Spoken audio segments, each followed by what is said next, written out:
Hi, I'm Mila, and today I will be explaining the basics of quantum physics. This is physics pertaining to the very small.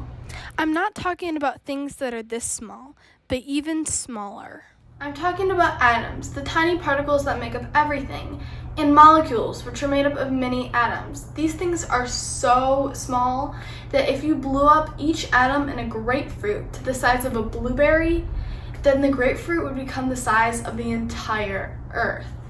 Quantum physics explains the physics of these tiny things, which make up everything. The first major part in quantum physics, called wave-particle duality, says that any quantum particle can act as a particle or a wave depending on how you measure them. This has been very confusing to the basic nature of life, a quantum mystery. When I say wave, think of a ripple in a lake after a rock dropped in. In the early 1900s, people found that light can act as a particle, going against the 200 years of people saying that it was a wave.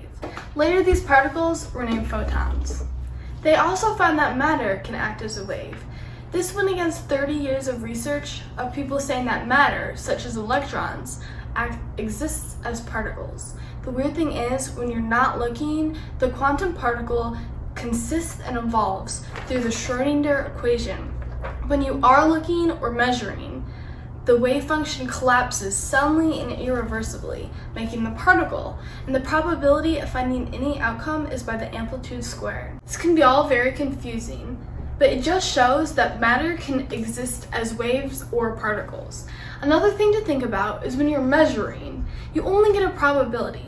And the first physicist to figure this out called it the uncertainty principle. This was the first time probability came into everyday lives and confused many scientists at first, even Albert Einstein.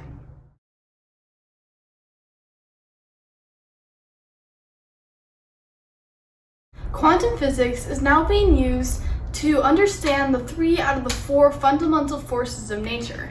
Number 1, electromagnetism. Number 2, the weak nuclear force. And number 3, the strong nuclear force. Quantum physics is very deep, and I've only touched the surface.